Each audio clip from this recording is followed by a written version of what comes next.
संसार का कोई मनुष्य बेल दूध का प्रयोग करता है। बेल दूध से मतलब होता है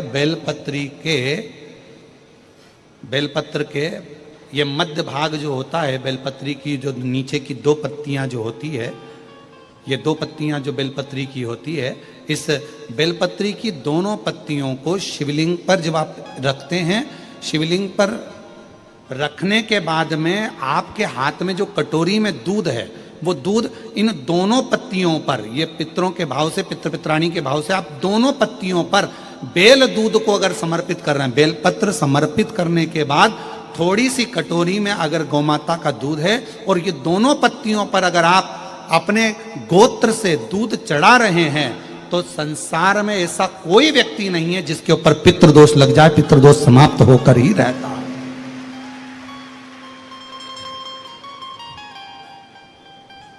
शिवलिंग पर बेलपत्र चढ़ाई, बेलपत्र चढ़ाकर ये नीचे की जो पत्ती है, आपका जो दूध का भाग है वो दो पत्ती पर चढ़ना चाहिए, तीसरी पत्ती पर जल का भाग आता है।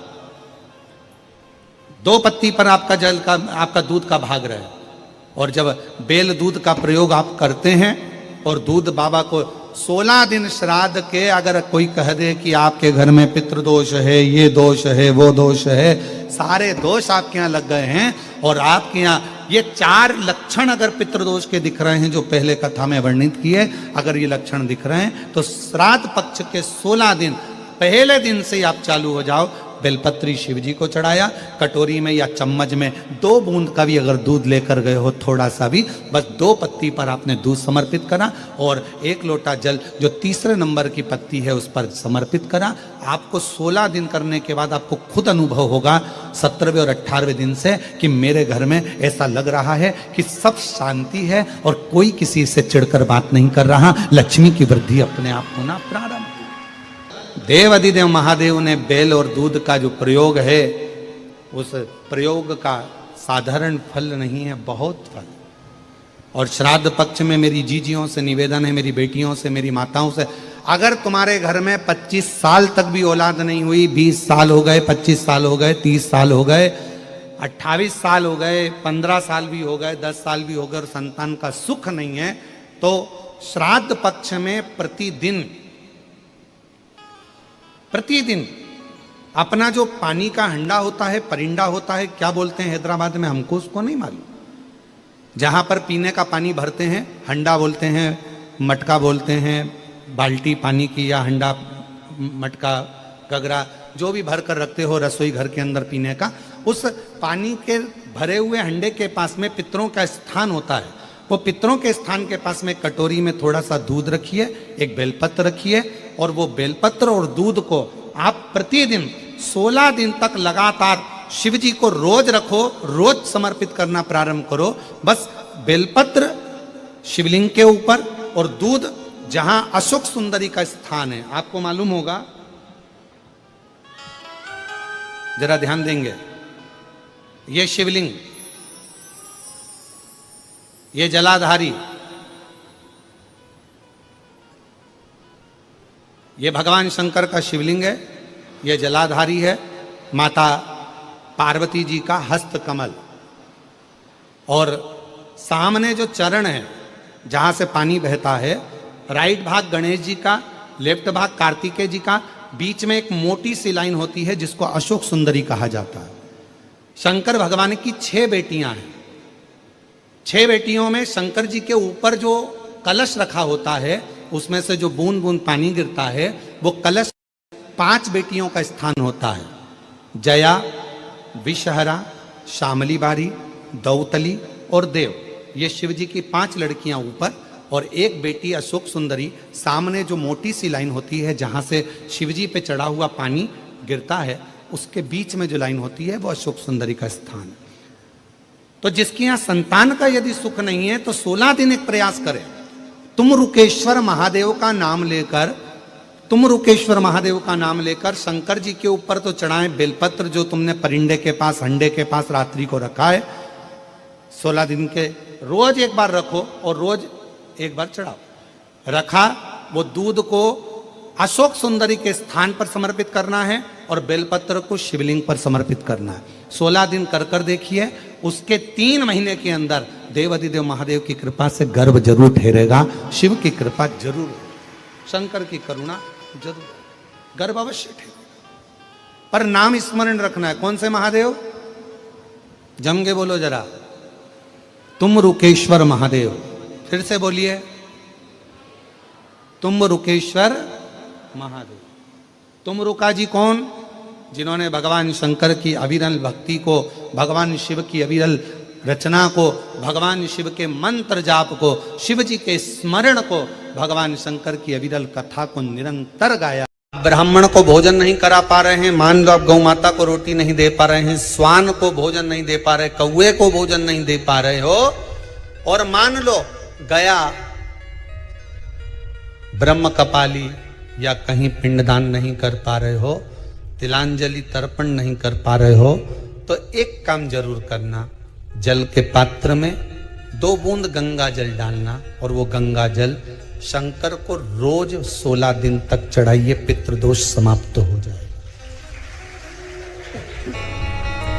जब ज्यादा घर में पितृदोष हो ना, ऐसा लगे कि पितृदोष बहुत ज्यादा है, 1 रुपए कमा रहे हैं, 1.25 रुपए खर्च हो रहा है, हाथ में पैसा नहीं टिक रहा, दुकान 4 दिन अच्छी चल रही है, फिर व्यापार डाउन हो जाता है, कोई पैसा लेकर भाग गया, नहीं दे रहा, कहीं कर्जा मात्रा बढ़ गई है, ये पितृदोष के लक्षण है कुछ। इसमें आपके घर में जो भी रुद्राक्ष पड़ा हो, जो भी रुद्राक्ष रखा हो, क्योंकि संभाल के तो आप रखते नहीं, पटक देते हो यहां में, जो भी रुद्राक्ष आपके घर में रखा हुआ, एक पानी के पात्र में उस रुद्राक्ष को डाल दीजिए, उसमें 1 चावल का दाना डाल दीजिए। महाराज, परिंदा जहां होता है, मटका, हंडा या रसोई घर में आपका जो पानी भरने का स्थान होता है, जिसको आरो वारो क्या क्या लगा के रखते हो, उसी के कहीं पास में उस कलश को रख दीजिए, ऊपर से उसको ढक दीजिए। शाम के समय, सुबह रखा 10 बजे से 12 बजे के बीच में, शाम के समय प्रदोष काल में भगवान शंकर का नाम स्मरण कर कर, ओम नमः शिवाय बोलकर, श्री शिवाय नमस्तुभ्यम बोलकर, या महामृत्युंजय मंत्र का स्मरण कर कर, या गायत्री मंत्र का स्मरण कर कर, जो मंत्र आपकी बुद्धि में, विवेक में समाहित हो, उस मंत्र का नाम लेकर राम कृष्ण हरि जो बोल सकते हो, एक घी का दिया अवश्य प्रज्वलित करें, लंबी बाती का। कौन सी बाती का? फूल बत्ती का नहीं, गोल बत्ती का नहीं, लंबी बाती का। बत्ती का मुख दक्षिण की ओर, कहां पर होना चाहिए? दक्षिण की ओर, ना पूरब, ना पश्चिम, ना उत्तर। बत्ती का मुख कहां हो? दक्षिण की ओर। जैसे श्राद्ध पक्ष में ब्राह्मण को जब भोजन कराते हैं तो ब्राह्मण का मुख श्राद्ध पक्ष के भोजन कराते समय अगर पूरब, पश्चिम और उत्तर का होता है तो श्राद्ध के भोजन का फल नहीं मिलता। उसका मुख दक्षिण का होता है तो हमारे घर के जितने भी पितर उस तिथि में गए होते हैं सबको उसका भाग मिल जाता है और पितृदोष समाप्त हो जाता है। इसलिए ब्राह्मण का मुख श्राद्ध पक्ष में भोजन कराते समय दक्षिण का होना चाहिए।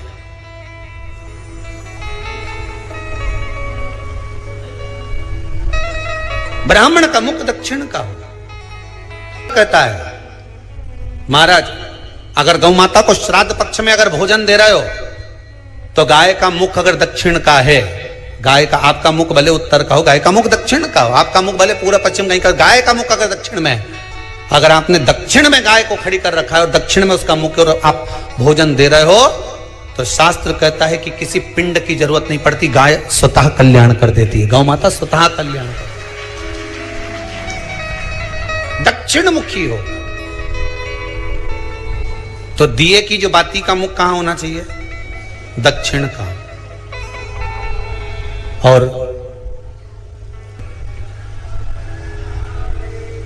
जब दक्षिण का मुख हो दक्षिण की ओर बाती हो महाराज, तब दक्षिण की बाती जलाने के बाद में भगवान से वहीं पर प्रार्थना करें। जो कलश रखा है उसके ऊपर जो प्लेट रखी है, ढाका गया है, वहां अपना सीधा हाथ रखें और अपने पूर्वजों का, अपने पितरों का स्मरण करें कि मेरे धन को लेकर कोई चले गया, मेरा व्यापार ऐसा चल रहा है, मेरा घर में बच्चों का विवाह नहीं हो रहा, या घर में इतनी अशांति है या तकलीफ है या कष्ट है, ये सब का स्मरण कर कर उस कलश को रात्रि भर रखे रहने दें। सुबह स्नान आदि करने के बाद फिर एक घी का दिया दक्षिण की ओर लगाकर सुबह 10 बजे से 12 बजे के बीच में उस जल को शिव जी को समर्पित कर कर आ जाएं और वो रुद्राक्ष लेकर वापिस आ जाएं। महाराज वापिस आ जाइए, उस रुद्राक्ष को अपने घर में रख दीजिए। वर्ष भर वो रुद्राक्ष आपको कभी बीमारी से नहीं घिरने देगा, कभी किसी जगह खड्डे में नहीं जाने देगा, वो उन्नति की ओर ही बढ़ाएगा। भले कोई भी रुद्राक्ष हो, 1 मुखी से लेकर 14 मुखी, 20 मुखी, 18 मुखी, जो रुद्राक्ष आपके पास में, आप तो उसका स्मरण करिए। आप उसका स्मरण करें। आपको लगता है कहीं कहीं कि मेरे पितर मुझ पर क्रोध कर रहे हैं, आपको कभी कभी लगे कि मेरे ऊपर पितरों का पितृ दोष लगा हुआ है या पितरों का श्राप लगा हुआ है, या हमारे यहाँ पर लोग अधोगति में ज़्यादा मर जाते हैं, हमारे यहाँ ये काम ज़्यादा हो जाता है, तो निवेदन है, श्राद्ध पक्ष चल रहा है, प्रयास करिएगा। एक चावल की कटोरी में, कटोरी के अंदर थोड़ा सा चावल रख लीजिए कच्चा, उस चावल की कटोरी में एक बेलपत्र, थोड़ी सी दुर्वा बांधकर पानी का मटका, परिंडा या जहां अपना रसोई घर में जल रखते हो, उस कटोरी को वहां पर 2 दिन 3 दिन तक रख दो। वैसे तो 16 दिन रखो ज्यादा अच्छा था, पर जो दिन अपने को मालूम है 2-3 दिन उसको रख दीजिए। घी का दिया लगाइए। 3 दिन के बाद में उस दुर्वा को, उस बेलपत्र को शिव बाबा को समर्पित कर दो। चावल पूरे घर में घुमाने के बाद चिड़िया को या नदी में या किसी जीव को प्रदान कर दो। महाराज पितृदोष के निवारण का सुंदर तरीका। कल आपको वो काम नहीं हो रहा है, बहुत दिनों से आप प्रयास कर रहे हो और काम अटका पड़ा हुआ है, तो प्रयास करना। जल के पात्र में थोड़ा सा शहद, गंगा जल उसमें डालकर, ये जो श्राद्ध पक्ष चल रहा है, जिस समय पर, जिस श्राद्ध पक्ष के अंतर्गत, श्राद्ध पक्ष में एक पात्र में जल लेकर उसमें थोड़ा सा शहद, गंगा जल डालकर भगवान शंकर को कुंदकेश्वर महादेव के नाम से, कौन से महादेव? कुंदकेश्वर, क्योंकि विदल और उत्पल इन दोनों असुरों ने, राक्षसों ने जब बहुत उपद्रव मचाया, अब ठीक है, जब बहुत उपद्रव मचाया, तब माता जगतजननी के कहने पर कुंदुक का प्रहार कर कर इन दोनों राक्षसों का संहार करा था। तो शिवजी का नाम कुंदकेश्वर पड़ गया था। क्या नाम पड़ा था? कुंदकेश्वर। कहते हैं बहुत बांधाओं में जब व्यक्ति पड़ जाता है, बहुत बांधाओं में जब व्यक्ति चला जाता है, कुछ ना कुछ समस्याओं में जब व्यक्ति फंसा रहता है, पड़ा रहता है, तो कुंदकेश्वर महादेव का स्मरण करना चाहिए। एक प्रयास और करना, छोटा सा प्रैक्टिकल करने में क्या जाता है। दुकान पर ग्राहक नहीं आ रहे ना, आधा घंटा हो गया, कोई ग्राहक नजर नहीं आया, फालतू बैठे हो ना दुकान पर, जब ग्राहक नहीं आता तो फ्री हो, तो एक काम करो, कोई भी जरा सा हाथ में पानी लेकर कुंदकेश्वर महादेव के नाम से 51 बार 21 बार बोलकर 11 बार बोलकर वो पानी को दरवाजे पे छीट दो। आधा घंटा, ज्यादा से ज्यादा 20 मिनट, आधा घंटा 30 मिनट नहीं लगेंगे और ग्राहक प्रवेश करना प्रारंभ करें। प्रैक्टिकल करने में क्या जाए। अब ई में कहीं घटा तुम्हारा कि पानी घट गया, कि बोलने से कुंदकेश्वर महादेव का नाम लेने से जीवान घट गई, कुछ घटा? फायदा तो तुम्हारा ही हुआ। कुंदकेश्वर का नाम,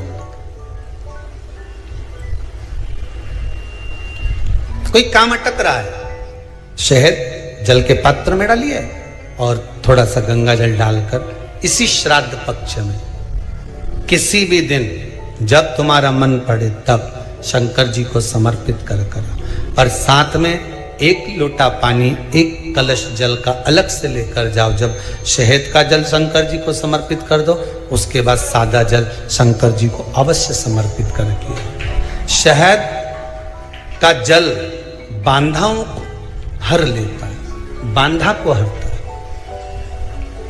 हम तो कई बार बच्चों से कहते हैं, अगर कोई बच्चा कंपटीशन एग्जाम में बैठ रहा है, इंटरव्यू दे रहा है या कोई एग्जाम में नहीं निकल रहा है, तो प्रयास करना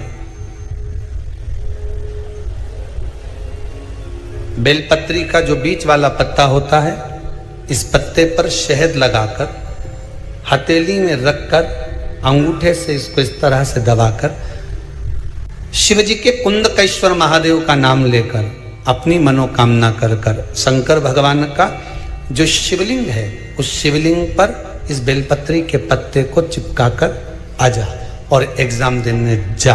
बाबा निपटेगा सब काम कर। जिस बालक बालिका का जॉब नहीं लग रहा हो, सर्विस नहीं लग रही हो, नौकरी नहीं लग रही हो, जगह जगह पहले करते थे जॉब, अब छूट गई, 2 साल हो गए, 3 साल हो गए, सर्विस नहीं लग रही हो, बहुत प्रयास कर लिया हो, बहुत प्रयास, तो महाराज काली तिल्ली को पीस कर उसको जल के पात्र में डालकर अपने घर के मटका, परिंदा, पितरों का जो स्थान होता है, जलाशय होता है, उसके पास में एक पात्र में रख दीजिए।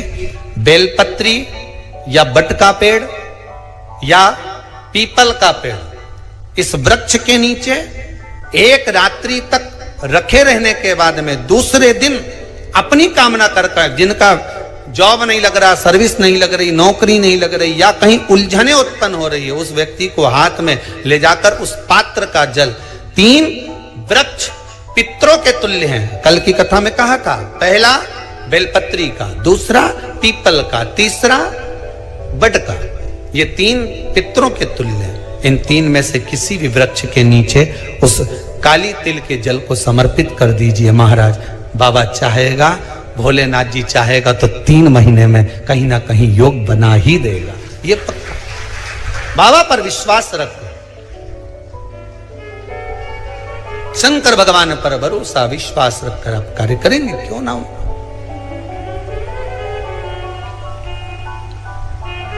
श्राद्ध पक्ष में महाराज पीपल के पेड़ के नीचे मात्र काली तिल्ली का पानी ही डाल देने से पितृदोष का निवारण हो जाता है।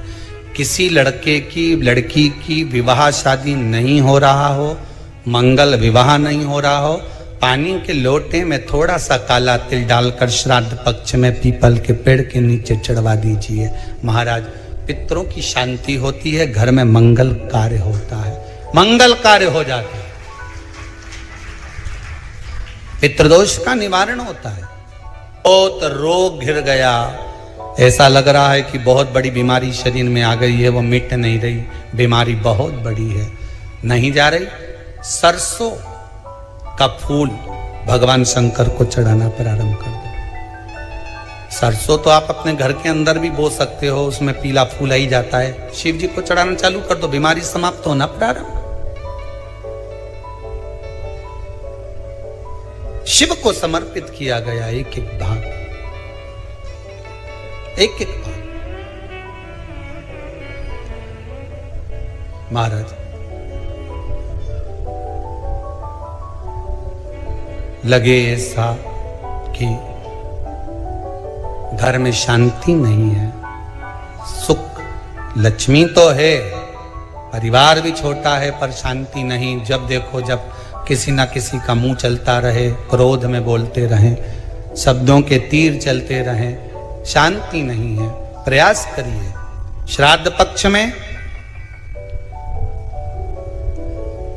जिस समय पर ब्राह्मण को भोजन करने के लिए बिठाएं या श्राद्ध पक्ष के अंतर्गत ब्राह्मण जब घर में भोजन ग्रहण कर रहा हो उस समय पर थोड़ा सा कोई सुगंधित पदार्थ, इत्र आदि पानी के मटके के पास, परिंडे के पास में, जलाशय के पास में उस इत्र को थोड़ा सा कोई रुई में रखकर छोड़ दीजिए।